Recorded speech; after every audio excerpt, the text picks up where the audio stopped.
Zach Second and the Gang here in Las Vegas for the Billboard Music Awards with, I would say, Las Vegas, soon-to-be Las Vegas icon, Terry Fator. Nice. How Are amazing! you talking about me, Winston? Yeah, I'm Winston the impersonating turtle, and I am a Las Vegas icon. Well, yeah, maybe Winston is. I'm not quite there yet, but hopefully one day. But how amazing is it truly? When after season 2 of America's Got Talent, you performed on the same stage as Elvis Presley. Amazing. Ventriloquist taking such a leap forward in this industry. It's I also incredible. had his dressing room, which was pretty phenomenal. Wow. And it had all the original furniture in there. So you're sitting there and you're sitting on the couch and you're like, oh my God, this is the same couch Elvis Presley sat on. This is the same stage. This is the spot Elvis. They had it marked where Elvis would stand. And it's just how surreal is that? You know, I went from complete obscurity. I was working. I was doing shows all over the country at county fairs and elementary schools. And then the next thing you know, I'm headlining in Vegas. It's pretty amazing. Insane. How did you realize that not just that you wanted to be a ventriloquist, but you were able to do impressions? Mm-hmm. Because, not saying a lot of people, but there's ventriloquists out there, but not everyone can do spot-on impersonations.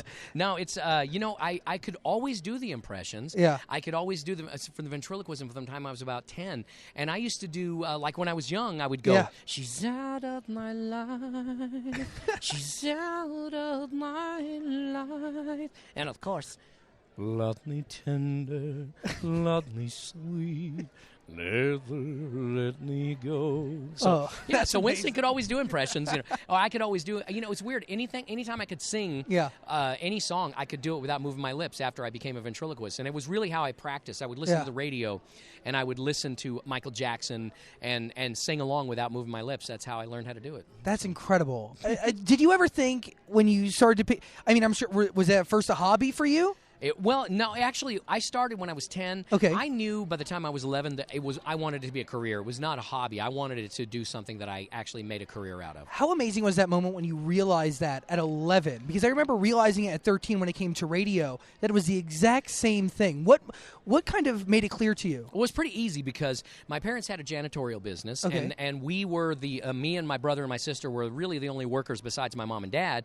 And so I would be having to clean toilets and empty ashtrays and mop floors, and I'm sitting there thinking, at 11, I'm thinking, I don't want this to be my career. I want to do something else. So when I started doing ventriloquism, I would practice while I was vacuuming and while I was cleaning toilets. I would sit there, listen to the radio, and practice singing along without moving my lips because I said, I really don't want to go into the janitorial business when I get older. I want to be a ventriloquist. So that was it.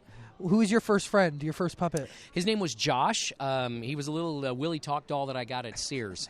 And I used him for a couple of years, and then I got a semi-professional, and then on my 18th birthday, I got my very first professional puppet. Who got it for you? My mother got it for me, yes. How supportive is that? It was wonderful. Yeah. I've always been very appreciative of that. How often do you reflect? Because you're in Vegas, you're touring, you're kicking some serious ass.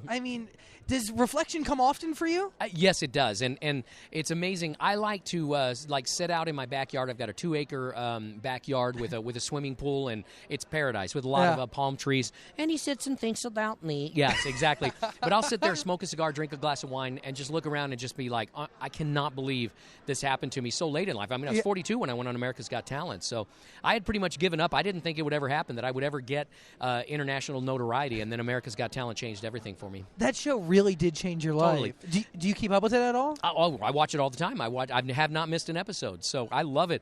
And, the people at the Mirage, I am the headliner at the Mirage for the last 6 years, and they told me that if I had not won the show, I would not be headlining at the Mirage. So if it was my fans who voted for me, that is exactly why I'm headlining at the Mirage. And success. 6 years. A lot of the people who win those shows come in, they come out, you know what I mean? They do whatever. You've been able to maintain popularity and keep it going, and for that, truly incredible. Yes, because he has a turtle. Yeah. If you want to know how to be successful, get yourself a turtle who can do impressions. Exactly.